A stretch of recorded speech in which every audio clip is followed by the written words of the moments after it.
Give the shirt off one's back to supersize and grow your business. Sharon Horne-Ellstrom here. And our idiom, our expression today is to give the shirt off one's back. Meaning, and this comes from the idea of extreme giving. This idiom's been around since at least the 1770s, early 1770s.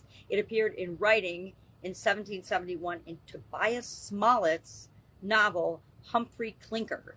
And he first shared the idea in writing. It was probably around before then, because by the time things show up in writing, they've probably been used in our regular ways of saying things that are beliefs that people have back in the time.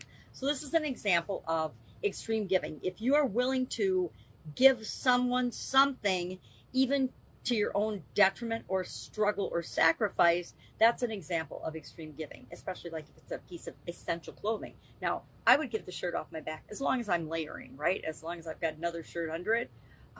My kids, I'm proud to say, and they actually showed an example of this yesterday, which made me so proud, are the type of human beings that would give the shirt off their back. They're willing to help people in any way, shape, and form that they can. My son especially is such a kind-hearted young man and helps so many people all the time. It blows me away. I like to think I help people, but he takes helping other people and sacrificing his own time and energy by helping other people to a whole new level.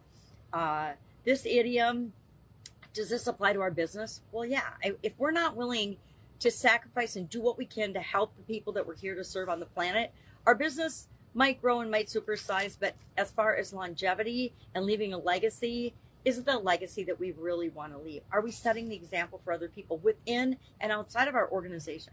So a lot of organizations I've worked for, in corporate America in particular, that had giving policies and contribution policies, and they expected you to do all these things, yet if you found out that the leadership wasn't doing it, it sort of rang hollow.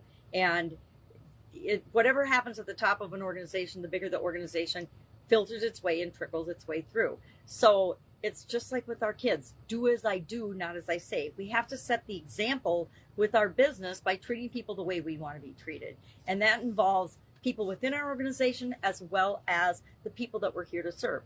Are you willing to sacrifice some of your time, energy, and attention to develop the people in your organization so that they can continue to grow and serve the people that you're all here to serve better? It's a pretty interesting question because a lot of people aren't willing to. And depending where you are in your life and your career, you may or may not answer yes to that question. I guess if you're the owner and you're building the business, the answer should always be yes, at least in my opinion. So love to know your experience with this particular idiom. We're working on contribution this month. This whole month in our annual challenge is about contributing in different ways, shape, and form. I know when I was younger, I thought, hey, the only way you contribute is like with you tithe to the church and you donated your money.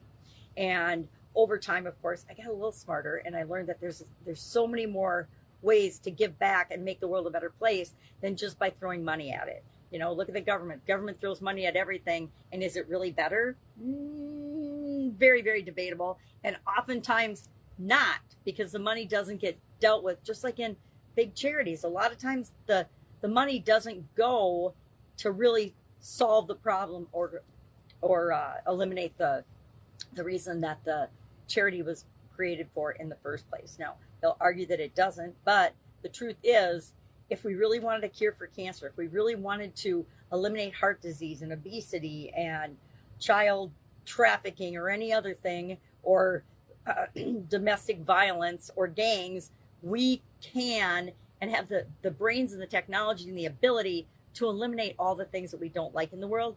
Yet there's so much money tied to all those things that there's that constant battle between money and resources, and if we really eliminate the problem. You know, I could go on and on about different topics that make me crazy, that I wonder why we still tolerate, right? Why do we still tolerate gangs and violence and things like that? We definitely have the capability of eliminating those things as a society, yet why aren't we? Why do we let them perpetuate?